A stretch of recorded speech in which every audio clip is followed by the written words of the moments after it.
La famille de mon gendre a poussé ma fille dans le lac glacé pour plaisanter. Elle s'est cognée la tête sur un rocher et a failli se noyer. Alors que je hurlais à l'aide, désespéré depuis la rive, ils n'ont fait que rire. Arrête ton cinéma. Elle sait nager, ont-ils crié. Puis ils sont partis en voiture. Pendant que les ambulanciers l'installaient, j'ai appelé mon frère aîné et j'ai murmuré, il rentre à la maison maintenant. Fais ce que tu fais de mieux. Avant de commencer, si vous aimez ce genre d'histoire, veuillez vous abonner à cette chaîne, Les Histoires de Clara, et aimer cette vidéo. Écrivez dans les commentaires depuis quel pays vous nous regardez. Je suis très curieuse de le savoir. Bonne écoute. Le début de l'histoire. L'air, ce jour-là, à la maison du lac des Vendors sur le lac Tao, sentait les aiguilles de pin et la peur. Pour tout le monde, il sentait probablement juste le pain et la fumée du barbecue qui avait refroidi depuis longtemps, mais je percevais toujours cette seconde note amère. J'étais assise sur une chaise en osier sur la véranda, un peu à l'écart de la grande table, et j'observais ma fille, Milina. Elle s'affairait, servant du scotch vieilli à son mari, Preston, et à son père, Gareth, et riant de leurs blagues maladroites. Son rire sonnait trop clair, trop forcé, comme celui d'un enfant terrifié par la punition, essayant désespérément de prouver qu'il est sage. Mon cœur se serrait à chaque rire. Même après toutes ces années, elle essayait encore de gagner leur affection, l'affection de gens incapables d'aimer qui que ce soit d'autre qu'eux-mêmes. Leur domaine de campagne était à la hauteur de leur statut, une immense maison sans âme en bois sombre, avec de massives baies vitrées qui fixaient le lac Tao comme des yeux froids et vides. La pelouse était impeccable. Pas un seul pissenlit n'était autorisé à pousser. Tout était trop parfait, trop calculé, dépourvu de toute chaleur. Même le soleil semblait différent ici. Ses rayons ne réchauffaient pas. Ils ne faisaient que souligner le lustre vitreux de l'eau et le reflet froid des voitures de luxe près du portail. Je ne venais ici que pour Léna. Chaque fois, elle réussissait à me convaincre. Maman, s'il te plaît, viens. Ils veulent voir toute la famille. C'est important pour eux. Je savais au fond de moi que c'était important pour elle. Elle voulait croire qu'elle avait une vraie et solide famille. Mais en regardant le visage autosatisfait de Gareth et les yeux perpétuellement moqueurs de Preston, tout ce que je voyais, c'était une belle façade cachant la pourriture. Gareth et Preston avaient beaucoup bu. Leur gaieté forcée avait laissé place à une agressivité décomplexée. Ils parlaient fort, gesticulaient sauvagement, et chaque mouvement qu'ils faisaient dégageait un sentiment d'impunité absolue. Ils étaient les maîtres de cet endroit, les maîtres de leur vie, et Léna n'était qu'un autre bel objet de leur collection. Pourquoi notre petite citadine, Léna, est-elle si emmitouflée, tonna Gareth, fixant Léna d'un regard lourd. Elle portait une épaisse veste d'automne et un jean. La journée était fraîche, et un vent vif soufflait du lac. Peur d'attraper un rhume, petite nature? Léna sourit nerveusement. C'est juste qu'il y a du vent, monsieur Gareth. Du vent, se moqua Preston, imitant son père. De mon temps, les filles se baignaient en octobre, et ça leur faisait du bien. Elles étaient solides.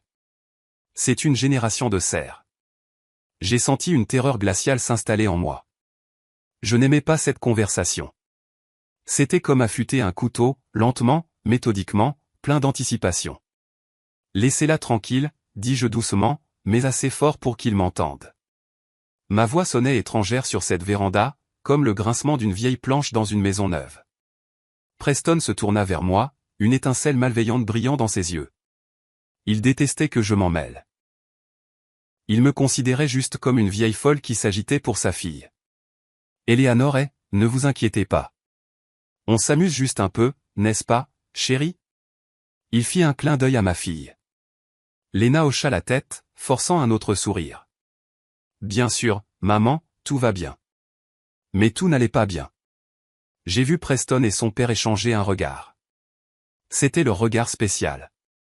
Prédateur, conspirateur. C'est ainsi que les loups regardent un mouton avant d'attaquer. Eh bien, voyons à quel point tu es résistante, déclara soudain Gareth en se levant de table. Sa carrure massive projetait une longue ombre. Preston, aide-moi. On va escorter notre Léna jusqu'à l'eau pour un petit plongeon. Qu'est-ce que vous faites? Je me suis levé aussi, mon cœur battant la chamade, comme un oiseau piégé. Gareth, arrêtez ça. Ce n'est pas drôle. Mais ils ne m'entendaient plus. Ils ont attrapé Léna par les bras. Elle haleta de surprise, plus par choc que par peur. Elle pensait encore que c'était un jeu, Preston, non. Papa. Lâchez-moi, balbutia-t-elle, essayant de se dégager, mais son rire se transforma en un gloussement nerveux. Elle ne voulait pas gâcher l'ambiance ni paraître faible. Ils l'ont traînée à travers la pelouse vers le ponton en bois. Je me suis précipité derrière eux. Arrêtez tout de suite. Vous êtes ivre. Vous ne savez pas ce que vous faites. Ils m'ont ignoré. J'étais de l'air pour eux, un bourdonnement agaçant. Ils l'ont emmené jusqu'au bout du ponton, qui s'avançait sur l'eau sombre et glacée. Le lac semblait noir et sans fond. Vas-y, citadine. Montre-nous ce que tu as dans le ventre, gronda Preston. Non, s'il vous plaît, ne faites pas ça, cria Lena. À cet instant, elle comprit enfin. Elle comprit que ce n'était pas une blague. Sa voix était empreinte d'une horreur sincère. Je me suis précipité vers eux, essayant d'écarter Preston, mais il m'a repoussé brutalement. J'ai trébuché, manquant de tomber, et à cet instant, avec un dernier rire suffisant, ils l'ont poussé. Tout s'est passé en un clin d'œil. Le corps de ma fille, alourdi par ses vêtements trempés, a disparu sous la surface avec un bruit sourd. Seules des ondulations sombres et quelques bulles d'air sont restées. Silence. 1 seconde, 2, 3. Un silence qui résonnait plus fort à mes oreilles que n'importe quel cri. Puis ils ont éclaté d'un rire bruyant et sonore, comme s'ils venaient d'assister à une comédie brillante. Ça va la réveiller, dit Garrett en essuyant des larmes de rire de ses yeux. Mais Lena ne refaisait pas surface. Je suis resté figé, fixant l'eau noire. Mon propre cri était coincé dans ma gorge. Finalement, elle est remontée, juste un instant. J'ai vu son visage pâle, déformé. Un mince filet de sang coulait sur sa tempe, sombre, presque noir sur sa peau mouillée. Ses yeux étaient vides, sans concentration. Elle ne criait pas, ne se débattait pas. Elle fixait simplement le vide. Puis son corps est redevenu flasque et a commencé à couler lentement. C'est à ce moment-là que j'ai enfin crié. C'était un cri inhumain, animal, qui s'est arraché des profondeurs de mon âme. Au secours! Elle se noie. Elle s'est cognée la tête. Preston et Garrett se tenaient sur la rive, immobiles. Oh, allez, Eleanor lança Preston avec désinvolture. Arrête ton cinéma. Elle sait nager. Finis cette hystérie, ajouta Garrett en se tournant vers son SUV noir. Elle sortira toute seule. Un petit rafraîchissement ne lui fera pas de mal. Ils se sont retournés et se sont dirigés vers leur SUV. Je les ai regardés, incapable de croire mes yeux. Ils la laissaient simplement là, dans l'eau glacée. J'ai crié de nouveau, ma voix se brisant. Où allez-vous? Revenez. Elle est en train de mourir. La portière de la voiture a claqué. Le moteur a vrombit. Preston a passé la tête par la fenêtre et, toujours souriant, a crié. Ne gâche pas notre soirée, belle maman. On se voit à la maison. Et ils ont démarré en trombe. Le crissement du gravier sous les pneus, le bourdonnement lointain du moteur, puis le silence, seulement le clapotis de l'eau et mon cri désespéré et impuissant s'éteignant dans l'air froid du soir au-dessus du lac noir et indifférent. Je fixai l'eau, et le cri se figea dans ma gorge. Il se transforma en un nœud glacial qui pesait sur mes poumons, rendant la respiration difficile. Le monde se rétrécit à cette tache sombre à la surface du lac et aux ondulations qui s'étendaient. La panique qui venait de me déchirer s'est soudainement condensée, se solidifiant en autre chose, de dur et de lourd. Elle a coulé au fond de mon âme, remplacée par un vide strident et contre nature. Dans ce vide, j'ai entendu un son lointain, le « poupou » d'un moteur de bateau. J'ai tourné la tête. Derrière les roseaux, à une centaine de mètres du rivage, un petit bateau gonflable se déplaçait lentement. Un homme en veste de camouflage délavé était assis à l'intérieur. Un pêcheur. Je n'ai pas crié de nouveau. Je n'avais plus de voix. J'ai simplement levé la main et montré l'endroit où ma fille avait disparu sous l'eau. L'homme dans le bateau n'a pas compris au début, mais il a dû reconnaître quelque chose sur mon visage. Quelque chose dans mon immobilité, mon geste figé, lui en a dit plus que n'importe quel cri aurait pu le faire. Il a viré brusquement, le moteur a hurlé, et le bateau a filé vers le ponton, laissant une traînée d'écume derrière lui. Il est arrivé 1 minute plus tard. Que s'est-il passé, a-t-il crié. Son visage était buriné et sérieux. Je ne pouvais pas répondre. J'ai juste montré à nouveau l'eau. Là, un homme. Ai-je finalement réussi à hocher la tête? Il n'a pas posé plus de questions. Il a coupé le moteur, a attrapé une gaffe et a commencé à sonder les profondeurs sombres. Je suis resté là, à le regarder travailler. Chaque mouvement était précis, délibéré. Il connaissait ce lac. Il savait quoi faire. Et moi, qui avais vécu tant d'années, qui avait tant enduré, j'étais à ce moment-là aussi impuissante qu'un chaton nouveau-né.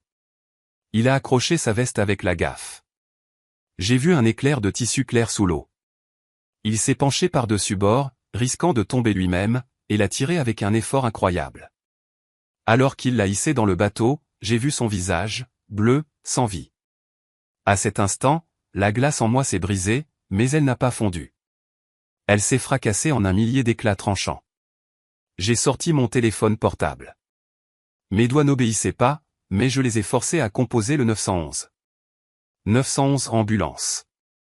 J'ai parlé calmement et clairement à l'opérateur, donnant l'adresse de la communauté de vacances et les indications pour se rendre au lac. Je ne pleurais pas. Ma voix semblait étrange, mécanique. Pendant que le pêcheur pratiquait le bouche-à-bouche dans son bateau, et que je donnais des instructions aux ambulanciers depuis la rive, des images défilaient dans mon esprit. Léna, à 5 ans, pleurant avec un genou écorché dans mes bras. Léna, en première année, avec de grands rubans blancs, portant fièrement son premier bouquet. Léna, à sa remise de diplôme, tourbillonnant dans sa robe simple mais magnifique. Ses yeux brillants de joie. Et Léna, le jour de son mariage, regardant Preston avec un tel espoir, une telle foi, que j'avais désespérément envie de crier « Ne le fais pas, ma chérie. Ils vont te détruire. » Mais je suis restée silencieuse. Je suis restée silencieuse alors, et je suis restée silencieuse toutes ces années pour son bonheur fragile et durement acquis. J'ai souri à ces gens, je leur ai serré la main, je me suis assise à leur table et j'ai avalé leurs blagues empoisonnées comme un médicament amer. Je pensais que c'était mon sacrifice, un sacrifice pour sa famille. Quelle idiote j'étais.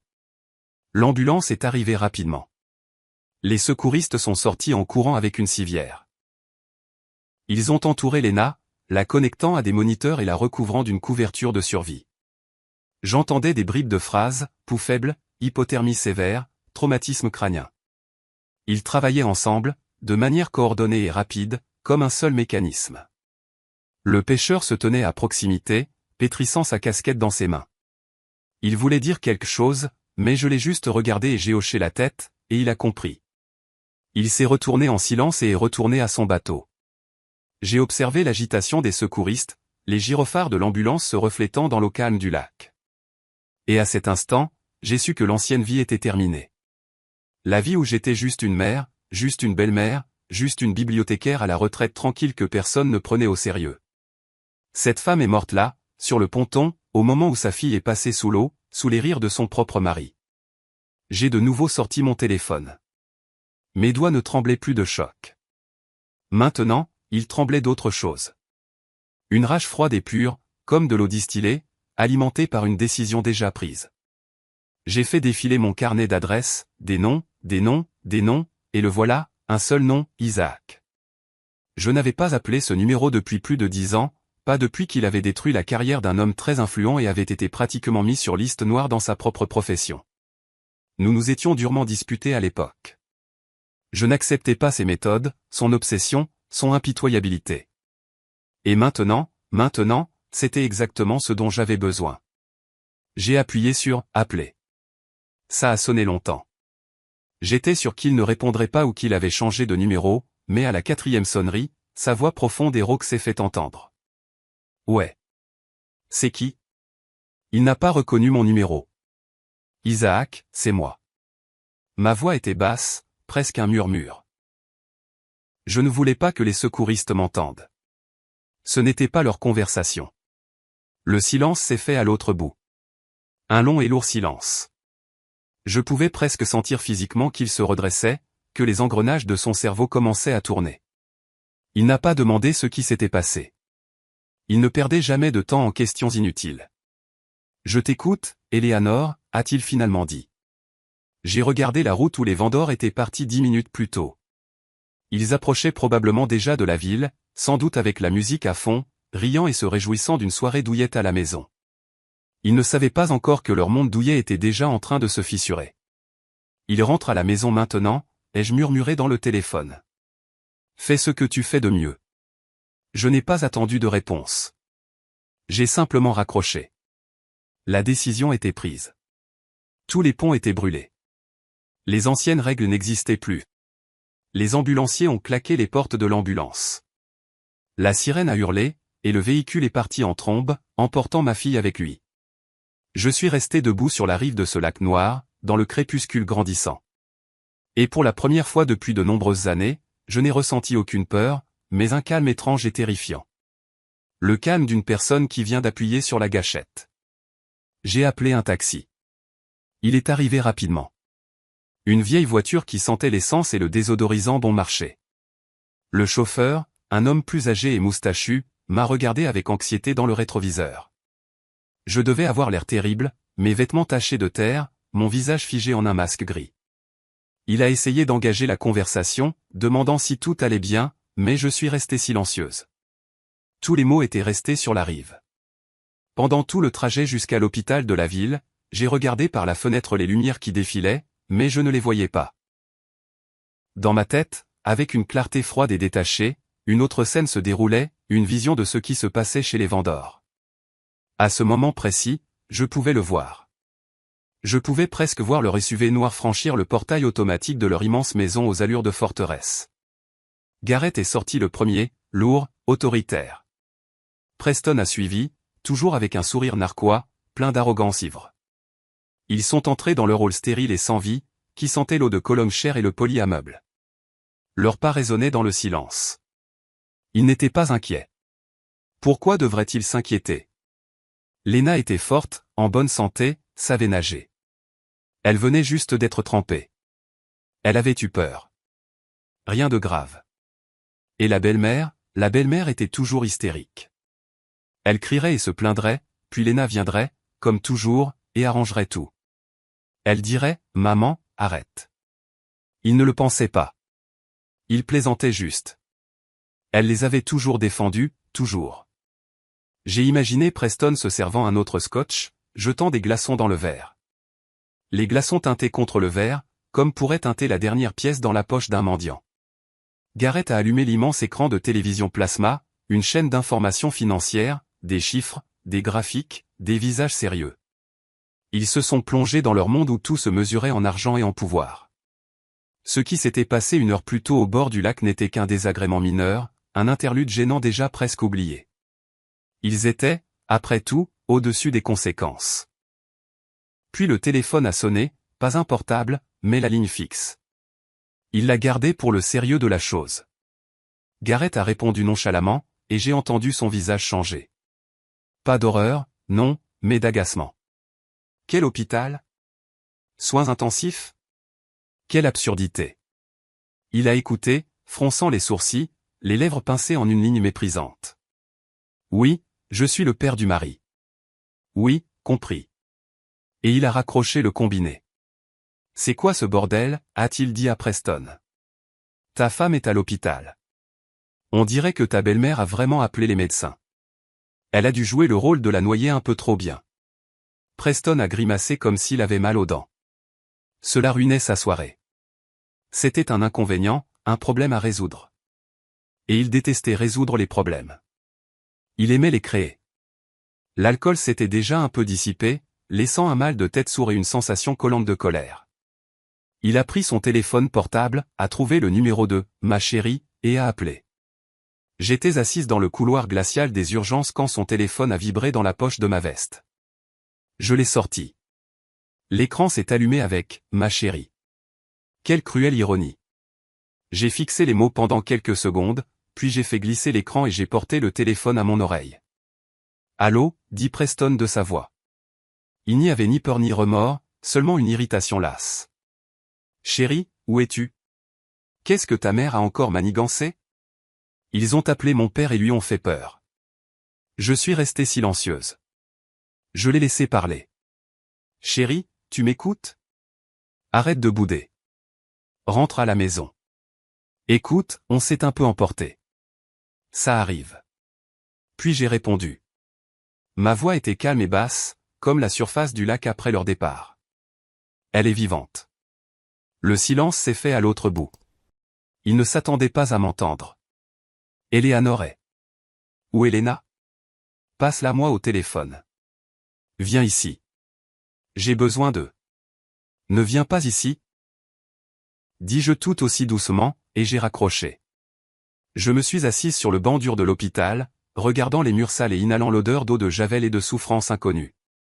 Une heure passa, puis une autre. Le médecin est sorti, jeune, avec des yeux fatigués. Il a dit que son état était grave mais stable. Commotion cérébrale, hypothermie, de l'eau dans les poumons, mais elle vivrait. Elle vivrait. Ces mots ne m'ont apporté aucun soulagement. Ils m'ont apporté la certitude. La certitude que je faisais tout ce qu'il fallait. Ils m'ont permis de la voir pendant 5 minutes. Elle était là, entourée de câbles, pâle, minuscule, dans un immense lit d'hôpital, connectée à des machines qui respiraient et vivaient pour elle. Elle avait un bandage autour de la tête, sous lequel une tache rouge foncée était visible. Je l'ai regardée et je n'ai rien ressenti d'autre qu'une lourdeur froide et acérée. L'amour n'avait pas disparu. Il s'était simplement retiré, laissant la place à quelque chose de plus ancien et de plus terrifiant. Un instinct. L'instinct de protéger sa progéniture à tout prix. Quand je suis retourné dans le couloir, une surprise m'attendait. Une jeune infirmière m'a appelé, « Madame, vous avez une livraison. » Elle a montré un vase contenant un arrangement. Non, pas un arrangement. Une composition énorme et monstrueuse de lys blanc. Leur odeur lourde et douce, l'odeur d'un enterrement, remplissait tout le couloir. Une enveloppe blanche était glissée entre les fleurs. Je savais de qui elle venait. Je me suis approché et j'ai pris l'enveloppe. À l'intérieur, sur du papier gaufré de luxe, une seule phrase était écrite en écriture calligraphique. Ma chère, ne laissons pas les simagrées de ta mère gâcher notre plaisir. Je l'ai lu, puis relu. Pas un seul muscle de mon visage n'a bougé. J'ai plié la note soigneusement et je l'ai mise dans ma poche avec le téléphone portable de Lena. Cette note n'était pas une excuse. C'était une déclaration de guerre. Non seulement il ne regrettait rien, mais il ne comprenait même pas ce qui s'était passé. Il pensait encore que c'était un jeu, une performance mise en scène par moi. Il se voyait toujours comme les metteurs en scène. Il ne savait pas que j'avais déjà changé le scénario. Et dans ma version de cette pièce, des rôles entièrement différents leur étaient attribués. Je me suis tourné vers l'infirmière. « S'il vous plaît, jetez-les, dis-je en montrant les lys. Ma fille est allergique. » L'infirmière m'a regardé, confuse, puis a regardé les fleurs luxueuses, puis de nouveau moi. La pitié et l'incompréhension se mêlaient dans son regard.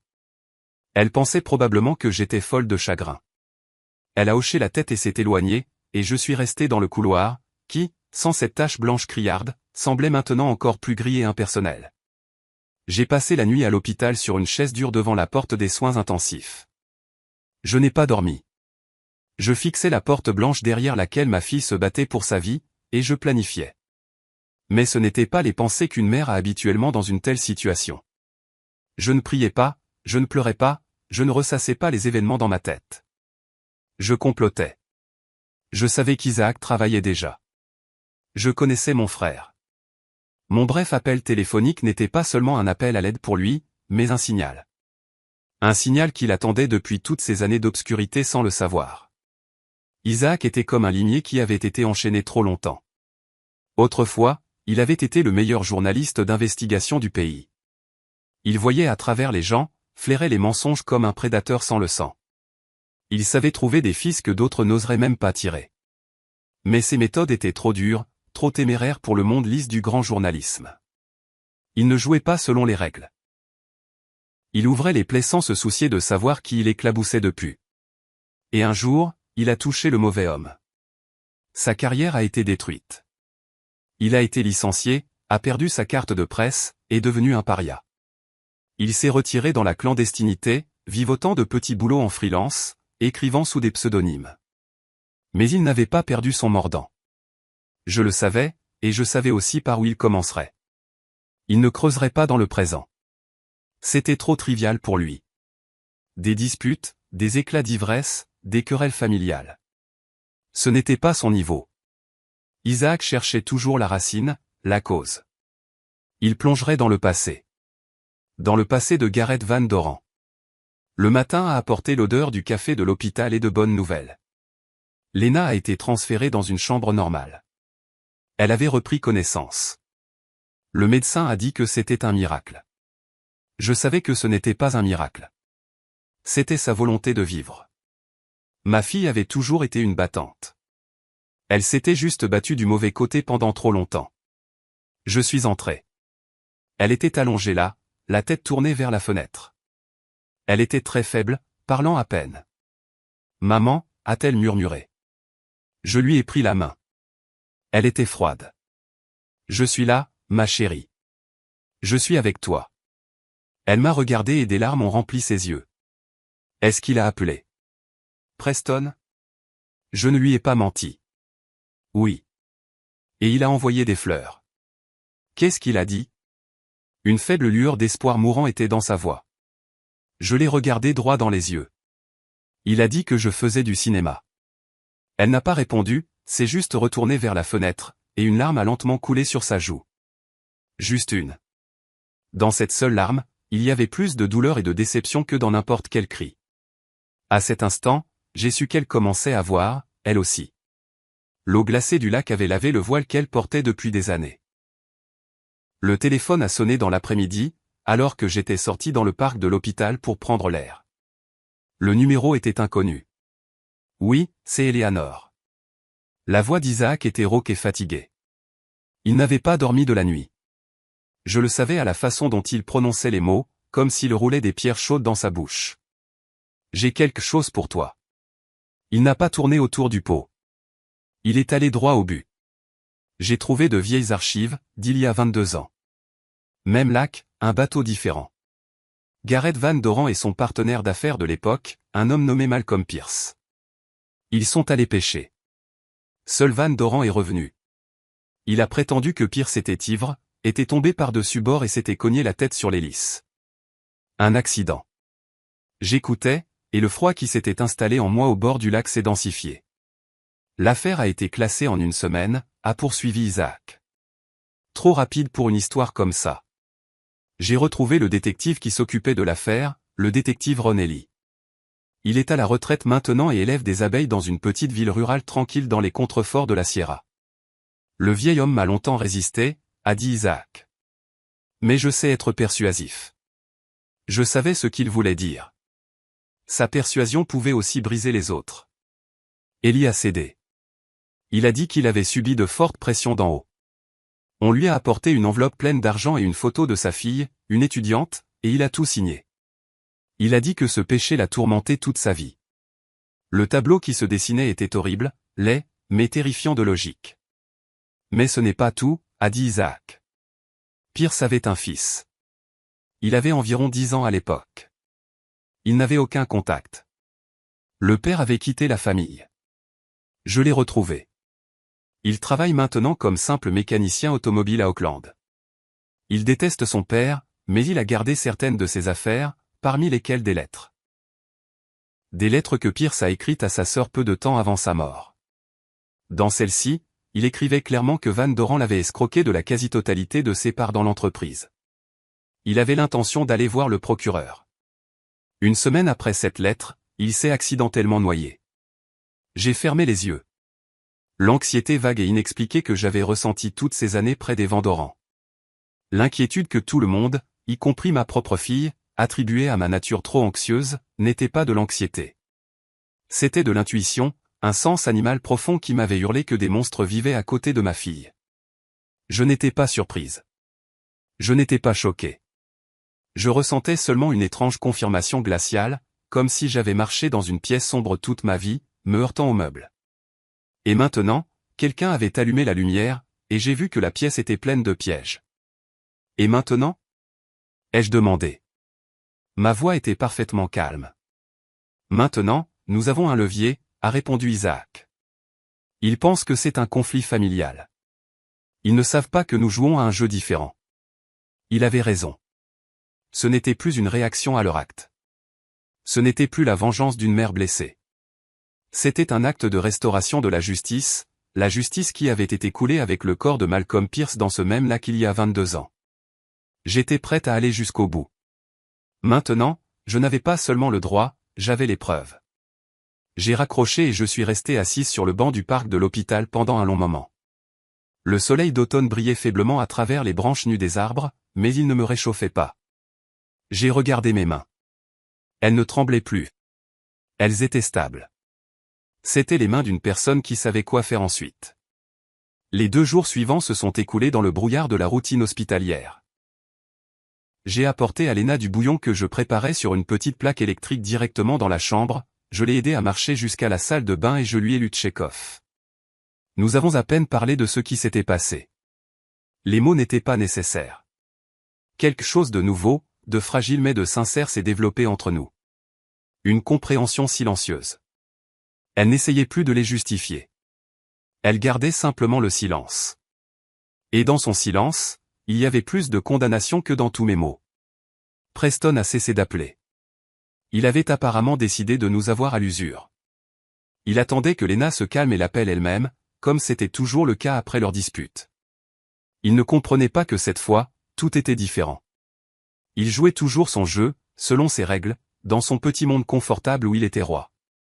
Il ne savait pas qu'à l'extérieur de son monde, les nuages s'amoncelaient déjà. Le point culminant est arrivé le 3e jour. Je l'imagine ainsi. Gareth Van Doren est assis dans son immense bureau meublé de chêne foncé et de cuir. Un ordre parfait sur son bureau, un stylo de luxe, un carnet, plusieurs téléphones. Il parcourt le rapport boursier du matin sur CNBC. Il est calme. Il a la situation sous contrôle. Le désagrément familial avec sa belle-fille le dérange à peine. C'est le problème de Preston. Petit, quotidien, résoluble. Les femmes causent toujours des problèmes. Il suffit de faire preuve de fermeté, et elles reviennent en rampant s'excuser. À ce moment-là, l'un de ses téléphones sonne, celui sans identification de l'appelant, la ligne pour les conversations particulièrement sensibles. Il voit qui appelle et un sourire satisfait apparaît sur son visage. C'est un vieil ami, un homme important de l'administration régionale, le maire Jim Dalton, un homme qui l'avait aidé à résoudre des problèmes pendant de nombreuses années, un homme qui lui devait une faveur. Jim Dalton, ravi de t'entendre, dit-il de sa voix veloutée et confiante. À quoi dois-je cet honneur? Mais à l'autre bout, il n'entend pas de salutation amicale, seulement un ton sec, froid, presque hostile. Gareth, je dois te parler sérieusement, et pas au téléphone. Gareth fronce les sourcils. Il n'aime pas ce ton. Il perturbe l'ordre habituel des choses. Quelque chose s'est-il passé? Quelque chose s'est passé. La voix au téléphone se durcit. Un homme est venu ici aujourd'hui. Il prétendait être journaliste, bien qu'il ressemblait plus à un procureur, très persistant. Intérieurement, quelque chose se contracte en Gareth pour la première fois. Une boule froide et désagréable. Et que voulait-il, demande-t-il, en essayant de garder sa voix indifférente. Il voulait parler de cette affaire vieille de 22 ans, l'affaire d'un certain Malcolm Pierce. Il a posé des questions très désagréables sur le bateau, sur l'argent, sur votre dispute avec lui la veille de sa mort. Il connaissait des détails que seules 3 personnes auraient pu connaître. Toi, moi et le défunt détective Ellie. Le bureau, qui une minute plus tôt semblait être un bastion de son pouvoir et de sa stabilité, commence soudain à se rétrécir. L'air se raréfie. Il reste silencieux. Gareth, poursuit Jim Dalton, et il n'y a aucune trace de vieille amitié dans sa voix, seulement de l'acier. J'ai étouffé cette histoire une fois. Je ne le ferai pas une 2e fois. Ma réputation est plus importante pour moi. Je te conseille de résoudre ce problème rapidement et de t'assurer que mon nom n'y apparaisse plus, jamais. Tu me comprends? Et il raccroche. Gareth Van Doren reste assis en silence. Le rapport boursier sur le moniteur semble être un fouillis de chiffres insensés. Il regarde ses mains, les mêmes mains qui ont poussé ma fille dans l'eau glacée, et pour la première fois depuis de nombreuses années, il sent qu'elle commence à transpirer. Il ne comprend pas immédiatement. Son cerveau, habitué aux menaces directes, aux contrôles fiscaux, aux OPA hostiles, n'arrive pas à concilier les faits. Un journaliste, une vieille affaire. Quel était le lien? Il appelle Preston. Preston entre dans le bureau d'un pas mal assuré, détendu, avec une légère odeur résiduelle d'alcool. Il a passé la matinée à la salle de sport, puis dans un bar. Il attend toujours un appel de Lena. Qu'est-ce qui ne va pas, demande-t-il nonchalamment. Garrett regarde son fils, le fixe longuement, d'un air interrogateur, et dans ses yeux vides et satisfaits, il voit soudain non pas son héritier, mais la source de tous ses problèmes. Ta belle-mère, dit-il lentement, délibérément. A-t-elle dit quelque chose? Nous a-t-elle menacés? Preston sourit. La belle-mère. Qu'est-ce qu'elle va faire? Elle va pleurer, se plaindre à sa Lena. C'est tout. A-t-elle appelé quelqu'un après que c'est arrivé? Preston réfléchit. Je ne crois pas. Elle est restée là sur la rive comme une statue. Elle criait quelque chose, mais je n'ai pas écouté. Et puis, lentement, cela commence à faire son chemin dans l'esprit de Garrett, comme un poison entrant dans la circulation sanguine. Cette vieille femme discrète et insignifiante qu'il n'avait jamais prise au sérieux. Sa voix calme est morte au téléphone quand elle a pris l'appel de Preston. Son refus de parler. Ce n'était pas du désespoir. C'était un plan. Il se lève d'un bond, va à la fenêtre. Son monde, si solide, si inébranlable, construit sur l'argent, les relations et la peur des autres, commence à vaciller. Il comprend qu'il ne s'agissait pas d'un conflit familial, et même pas d'une belle fille noyée. Il s'agissait de ce qui s'était passé il y a 22 ans sur ce même lac. Quelqu'un avait déterré la tombe qu'il avait si soigneusement cimentée, et il sait qui l'a fait. Pas elle-même, bien sûr. Elle a juste appuyé sur le bouton. Elle a tiré la ficelle. L'appel qu'elle a passé depuis la rive n'était pas pour l'ambulance ou la police. C'était l'appel au bourreau. Elle a un frère, dit-il d'une voix sourde, plus pour lui-même que pour Preston. Isaac est, journaliste, ex-journaliste, plutôt. Je l'avais complètement oublié. Preston regarde son père, confus. Il ne saisit pas l'ampleur de la catastrophe. Il pense encore à sa femme, à l'inconvénient, à la soirée gâchée. Mais Garrett a déjà tout compris. Il a compris que la grenade qu'il avait lui-même placée dans les mains de cette femme tranquille était déjà dégoupillée.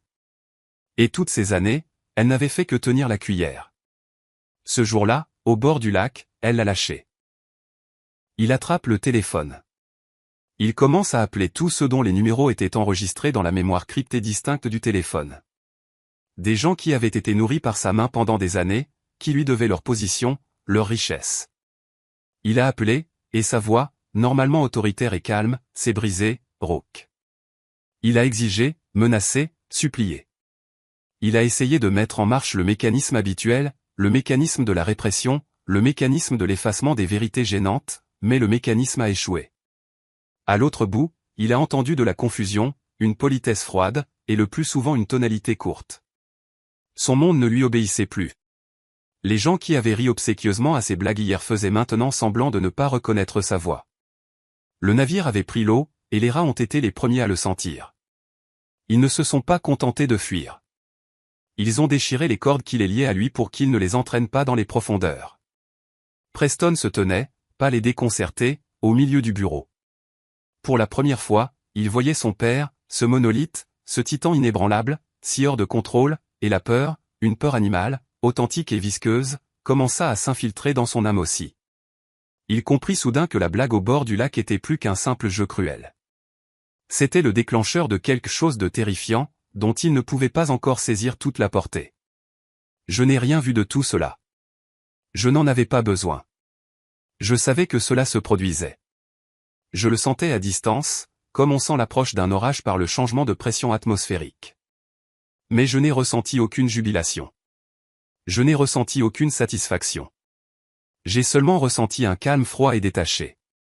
Le processus avait été enclenché, et maintenant il suivait son cours, obéissant à ses propres lois implacables.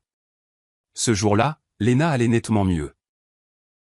Elle pouvait déjà s'asseoir dans son lit, appuyée sur des oreillers. La couleur était revenue sur son visage. Nous avons parlé un peu, puis elle s'est endormie. Pour la première fois depuis des jours, c'était un sommeil paisible et profond. J'ai quitté la chambre pour ne pas la déranger. Je n'avais pas envie d'errer dans les sombres couloirs de l'hôpital, et je me suis souvenu. Je me suis souvenu qu'au rez-de-chaussée, dans l'ancienne aile, il y avait une bibliothèque, une petite pièce oubliée de tous où presque personne n'entrait. J'avais travaillé comme bibliothécaire pendant 40 ans.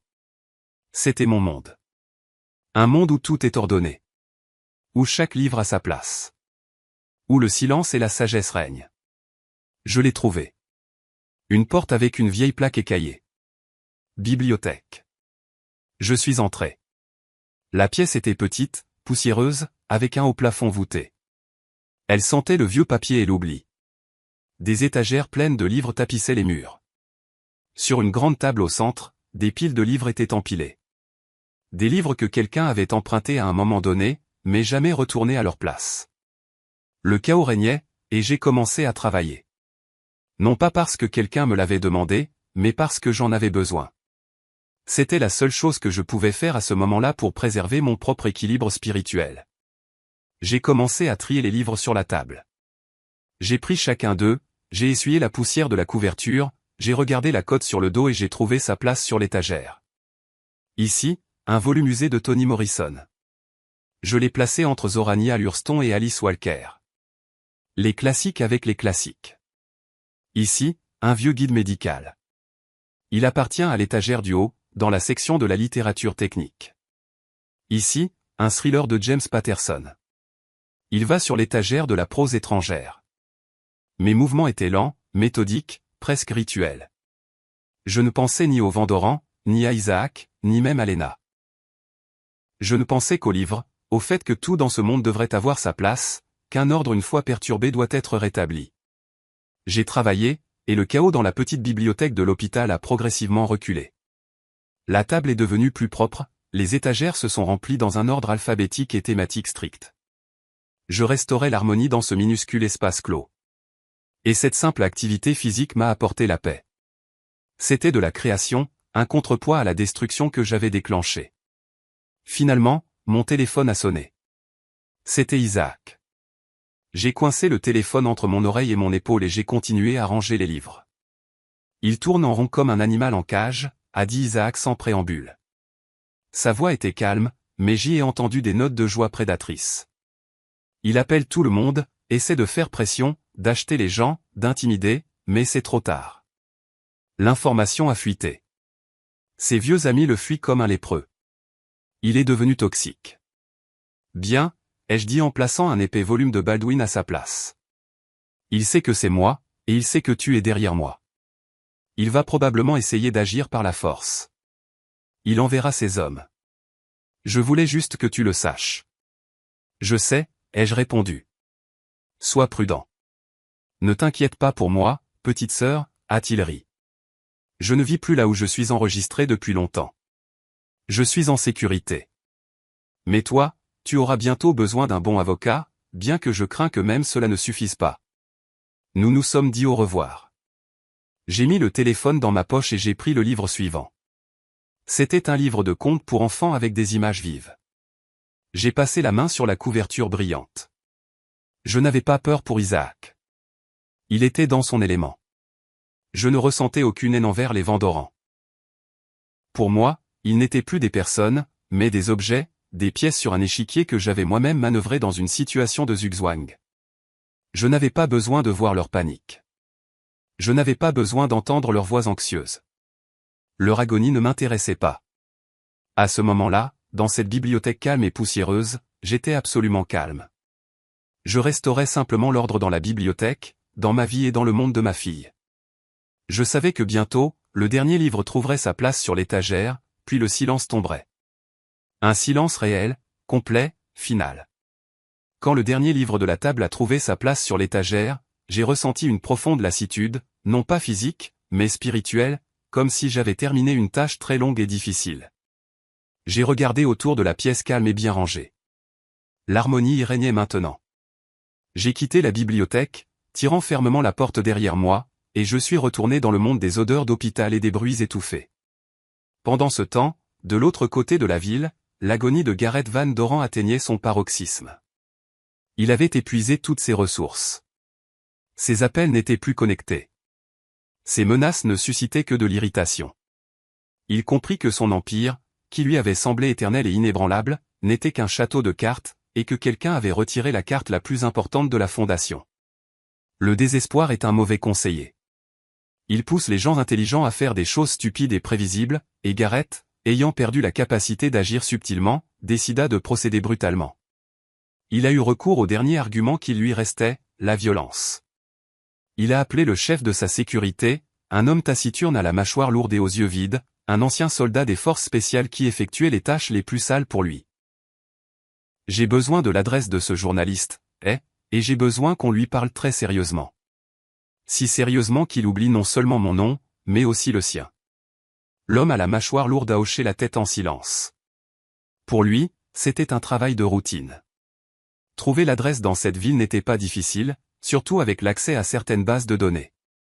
1 heure plus tard, 2 voitures sombres et discrètes, sans plaque d'immatriculation, se sont garées dans la cour d'un vieil immeuble à la périphérie de la ville. 4 hommes robustes en vestes noires identiques en sont sortis. Ils sont entrés dans la cage d'escalier, qui sentait les chats et l'humidité, sans se presser mais avec détermination, et sont montés au 7e étage. Ils se sont dirigés vers l'appartement numéro 47. Une porte en simili-cuir usé, une sonnette vieille, presque antique. L'un d'eux a appuyé sur le bouton. En réponse, le silence. Il a appuyé de nouveau. Toujours le silence. Entrez, a commandé brièvement le plus âgé. Ils ne se sont pas souciés de la serrure. L'un d'eux, le plus grand, a reculé de quelques pas, a pris son élan et a arraché la porte de ses gonds avec un fracas assourdissant. Ils ont fait irruption à l'intérieur, mais l'appartement était vide. Il n'était pas seulement vide.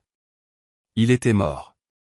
Une fine couche de poussière sur les vieux meubles dépareillés, une pile de journaux jaunis sur la table de la cuisine, une plante desséchée dans un pot sur le rebord de la fenêtre. Il était évident que personne n'y avait vécu depuis longtemps. Ils étaient tombés dans un piège simple, mais humiliant précisément à cause de sa simplicité. Pendant qu'ils se regardaient dans la pénombre de l'appartement désert, mon frère Isaac, à seulement quelques kilomètres de là dans une chambre d'hôtel impersonnel louée, regardait l'écran de son ordinateur portable.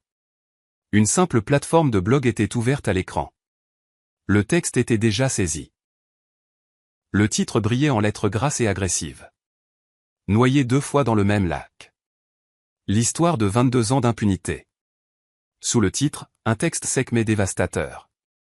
Des faits, des données, des noms, des copies des lettres de Pierce, des citations d'une interview secrète avec l'ancien détective Ellie enregistrée sur un dictaphone, le témoignage du pêcheur qui a sauvé Lena, la photo du bouquet de lys avec la note d'accompagnement, et enfin le rapport de ce qui s'était passé au bord du lac 3 jours plus tôt. Tout était exposé avec une précision procédurale froide, sans émotion, sans accusation, juste des faits. Mais leur totalité était plus terrifiante que n'importe quel verdict. Isaac a regardé l'heure. Il attendait ce moment. Il savait qu'il viendrait le chercher.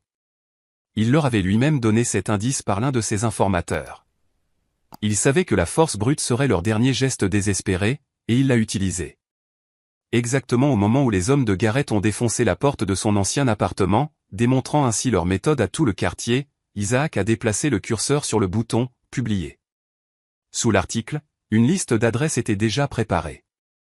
Les adresses e-mail de toutes les grandes agences de presse du pays, les rédactions de toutes les chaînes de télévision régionales et nationales, les adresses officielles du bureau du procureur, du ministère de la Justice, les adresses de blogueurs connus et de personnalités publiques. Il a pris une profonde inspiration, a expiré et a appuyé sur le bouton. Dans la seconde qui a suivi, il a cliqué sur « Envoyer » dans son programme de messagerie. C'était tout. Le mécanisme était enclenché. Le génie était sorti de la bouteille. Pendant les premières minutes, rien ne s'est passé. Mais ensuite, son téléphone portable, qui était posé à côté de lui sur la table, a commencé à vibrer. D'abord un appel, puis un second. Puis il a vibré sans arrêt. Les journalistes, sentant le sang, se sont jetés sur la proie. L'histoire que Garrett Van Doren avait si soigneusement essayé d'enterrer n'a pas seulement éclaté au grand jour. Elle a explosé. La tentative de pression physique, la porte de l'appartement défoncée, tout cela est devenu non pas une réputation, mais une confirmation. Cela a transformé un reportage d'investigation en une histoire de crime. L'histoire est instantanément devenue virale. Des dizaines de sites web l'ont reprise. Elle s'est répandue sur les réseaux sociaux. En quelques heures, le nom de Van Doren est passé d'un symbole de succès et de respectabilité à un synonyme de crime et de cruauté. Leur dernière tentative désespérée de faire taire la vérité n'a fait que la faire crier plus fort. Si fort que tout le monde pouvait l'entendre. Ils voulaient éteindre une étincelle, mais ils ont provoqué un incendie de forêt. Et maintenant, il ne leur restait plus qu'à regarder les flammes consumer leur monde. Isaac a éteint le téléphone et l'ordinateur portable. Il les a rangés dans son sac, s'est levé et est allé à la fenêtre. Dehors, une ville étrange et indifférente s'agitait. Son travail était terminé. Maintenant, d'autres forces allaient entrer en action, plus grandes et plus lentes. L'appareil d'État, l'opinion publique. Il avait fait ce qu'il faisait de mieux. Il avait simplement raconté l'histoire, la véritable histoire. Et la vérité, comme nous le savons, est parfois plus terrifiante que n'importe quelle fiction. Un mois passa. Je me tenais au milieu du salon, qui était jusqu'à récemment inconnu et maintenant simplement vide. L'air sentait le carton, la poussière et le départ. Les rayons de soleil tombant à travers les fenêtres sales dessinaient de longues traînées sur le sol où dansaient des particules de poussière. La dernière boîte était fermée avec du ruban adhésif. J'ai passé la main dessus.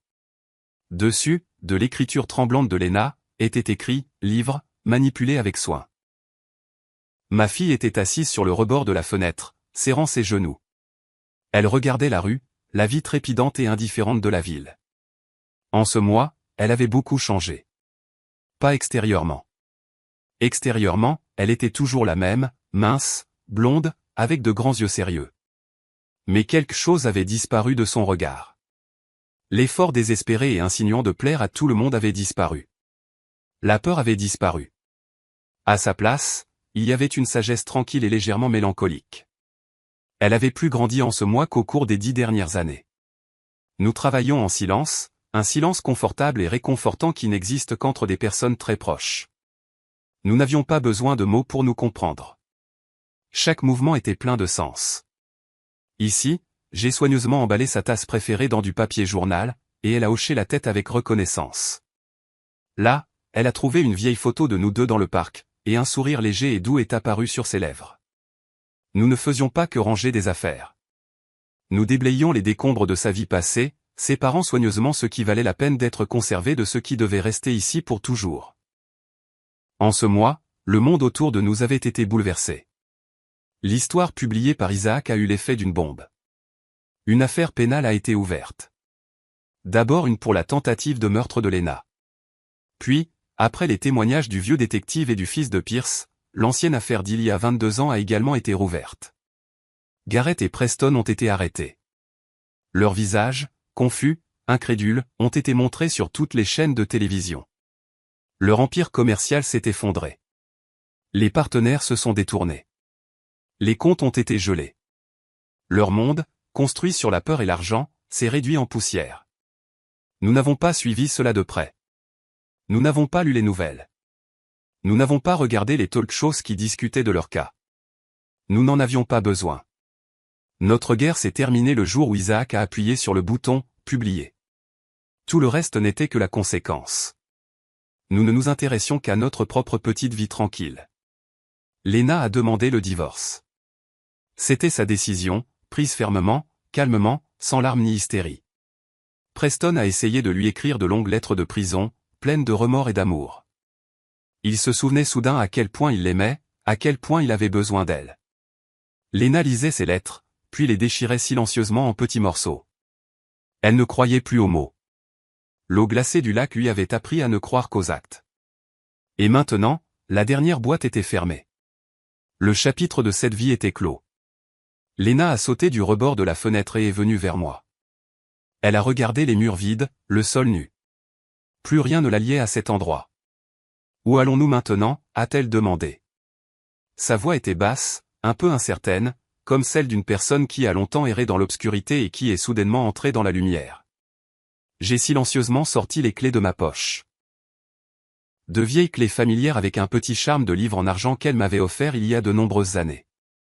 J'ai racheté notre ancien appartement, ai-je dit simplement. Le 2 pièces près de la bibliothèque publique, tu te souviens? Elle m'a regardé et ses yeux se sont agrandis. La surprise a traversé son regard, puis une joie chaude et silencieuse. L'appartement, 2 petites pièces dans le vieil immeuble en briques, le parquet qui craque, le haut plafond, l'immense fenêtre de sa chambre qui donnait sur une cour verte et tranquille. C'était l'endroit où elle avait grandi, l'endroit où nous avions été heureuses. Je l'avais vendue quand Léna s'était mariée pour les aider avec la compte sur cette grande maison vide. Je l'avais regretté toutes ces années. Et maintenant, j'avais retrouvé notre maison. Je lui ai mis les clés dans la paume. Il faudra rénover, mais les murs sont debout, et nos histoires aussi. Je pense que nous y avons une histoire inachevée. Il est temps d'écrire la fin. Elle a serré les clés dans sa main, et pour la première fois depuis longtemps, j'ai vu un sourire sincère et authentique sur son visage. Pas un sourire forcé, pas un sourire crispé, mais le sien. Oui, maman, a-t-elle dit. Il est temps. Nous avons quitté l'appartement sans nous retourner. J'ai fermé la porte derrière nous et j'ai laissé la clé dans la serrure. Nous n'en avions plus besoin. Nous avons descendu les escaliers. Dehors, un camion de déménagement et mon vieux taxi attendaient. Je me suis mise au volant. Léna a pris le siège à côté de moi. Nous avons traversé la ville, illuminée par le soleil du soir. J'ai regardé la route, et pour la première fois depuis de nombreuses années, je n'ai ressenti aucune peur de l'avenir. Je savais que nous y arriverions. Ma liberté n'était pas que mes ennemis soient punis, ni qu'on me croie enfin. Ma vraie liberté était assise à côté de moi maintenant. Elle regardait par la fenêtre les maisons qui défilaient, et le ciel du soir se reflétait dans ses yeux.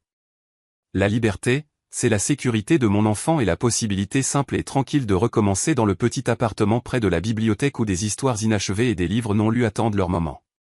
Et nous avions du temps devant nous. Toute une vie pour les lire tous. Ceci conclut l'histoire d'Éléanore. Une histoire sur la force tranquille, l'amour d'une mère et la justice qui vient parfois non pas par des procès bruyants, mais par un simple appel téléphonique. Ce récit pousse à la réflexion.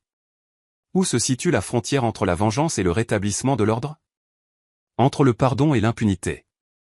Éléanore n'a pas crié ni fait appel à la conscience de ceux qui n'en avaient pas.